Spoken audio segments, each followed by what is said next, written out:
Bismillahirrahmanirrahim. Assalamualaikum warahmatullahi wabarakatuh. Perkenalkan, saya Bu Hajizah, Guru Biologi SMA Negeri 1 Cikarang Pusat.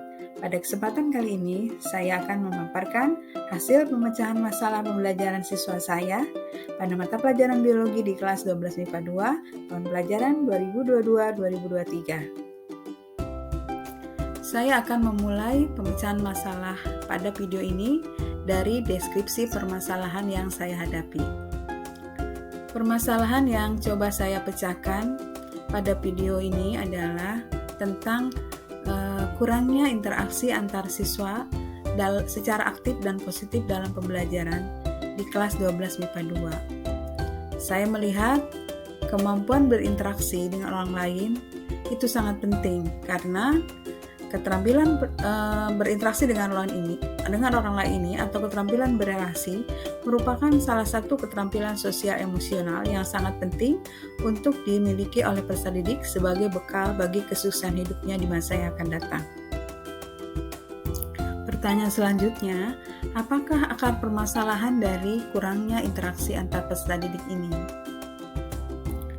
Saya menduga berdasarkan pengamatan dan diskusi dengan teman-teman sejawat bahwa kurangnya interaksi antar siswa di dalam belajar itu salah satunya disebabkan karena dampak dari pembelajaran online atau kurangnya interaksi antar siswa di dalam kelas ini merupakan salah satu dampak dari pembelajaran online pada masa pandemi COVID yang masih dirasakan sampai saat ini walaupun saat ini pembelajaran sudah berlangsung secara tatap muka.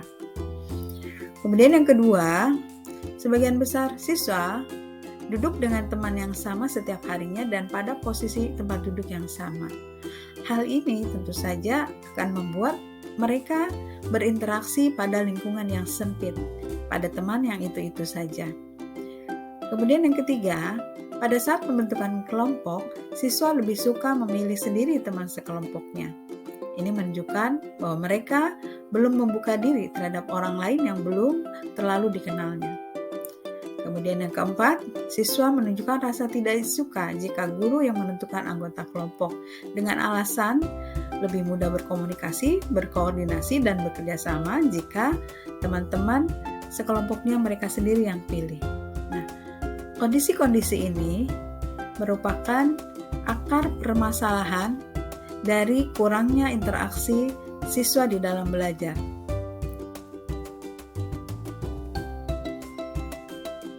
Lalu, bagaimana solusi yang sudah saya lakukan dalam memecahkan permasalahan kurangnya interaksi antar peserta didik secara aktif dan positif di dalam pembelajaran? Ada beberapa alternatif solusi yang sudah saya lakukan dalam rangka memecahkan permasalahan kurangnya interaksi antar peserta didik secara aktif dan positif di dalam pembelajaran. Yang pertama adalah dengan menerapkan pembelajaran kolaborasi melalui pendekatan problem-based learning, project-based learning, dan cooperative learning di dalam menyajikan suatu materi pelajaran. Keuntungan-keuntungan atau alasan apa yang membuat saya menggunakan metode atau pendekatan pembelajaran kolaborasi ini adalah karena dengan pembelajaran kolaborasi akan diperoleh keuntungan-keuntungan atau nilai tambah diantaranya siswa memiliki pengalaman bekerja sama bukan hanya dengan teman dekatnya saja, tapi juga dengan teman yang baru dikenalnya. Kemudian yang kedua, dalam pembelajaran kolaborasi, interaksi antar siswa yang baru dikenal akan menjadi terarah karena mengikuti program yang sudah direncanakan oleh guru. Dan yang ketiga, kegiatan yang bersifat kolaboratif biasanya akan mendorong motivasi dan semangat kompetitif dalam arti yang positif bagi siswa. Dan yang keempat, dengan pembelajaran kolaboratif, siswa juga bisa mendapatkan sumber belajar yang lebih banyak, bukan hanya dari guru. Nah, itulah mengapa pembelajaran kolaboratif menjadi salah satu alternatif solusi dari masalah kurangnya interaksi peserta didik di dalam belajar. Yang kedua, alternatif yang saya lakukan adalah dengan mengimplementasikan atau mengintegrasikan pembelajaran sosial emosional dalam proses pembelajaran intrakurikuler. Sehingga di dalam pembelajaran, saya tidak hanya terpaku pada capaian tujuan pembelajaran, tapi juga berupaya untuk menumbuhkan keterampilan sosial emosional peserta didik. Di antaranya adalah keterampilan berelasi, yang mana keterampilan berelasi ini bisa diperoleh melalui interaksi antar peserta didik yang difasilitasi secara luas. Alternatif yang ketiga untuk memecahkan masalah kurangnya interaksi antar peserta didik adalah dengan menggunakan berbagai cara dalam menentukan anggota kelompok kolaborasi. Misalnya dengan berhitung, menggunakan spin, menggunakan absen ganjil genap, dan sebagainya. Sehingga dengan berbagai macam cara penentuan anggota kelompok ini, kemungkinan mereka untuk berinteraksi dengan teman-teman yang lain di dalam kelasnya itu semakin luas. Kemudian alternatif yang keempat adalah dengan mengatur posisi tempat duduk secara bergantian, diatur secara bergantian atau secara berkala. Posisi tempat duduk mereka berpindah, sehingga teman-teman dekatnya akan selalu bergantian secara periodik. Tentu saja cara yang keempat ini melalui atau dengan persetujuan atau kesepakatan kelas. Lalu bagaimana hasilnya? Apa hasil dari upaya yang sudah saya lakukan dalam rangka pemecahan masalah kurangnya interaksi antar peserta didik ini?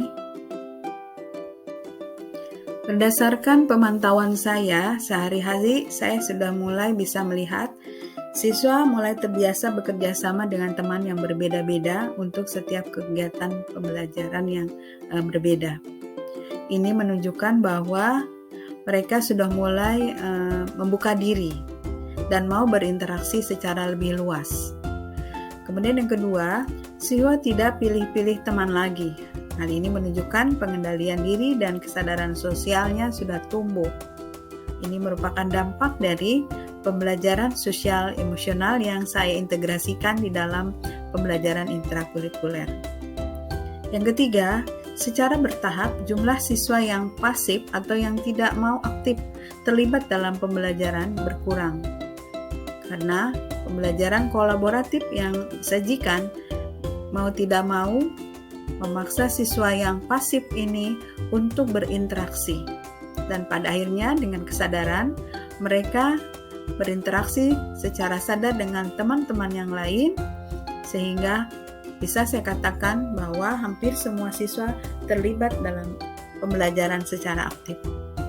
Dan yang keempat dan yang paling penting menurut saya, sekarang pembelajaran menjadi semakin bermakna karena interaksi antar siswa yang baru dikenal atau yang sudah dikenal membuat mereka senang di dalam belajar, sehingga proses pembelajaran bisa secara efektif dapat mencapai tujuan pembelajaran. Ini adalah sumber referensi dari upaya-upaya saya di dalam menyelesaikan permasalahan tentang kurangnya interaksi antar peserta didik dalam pembelajaran. Demikian, semoga bermanfaat. Terima kasih. Assalamualaikum warahmatullahi wabarakatuh.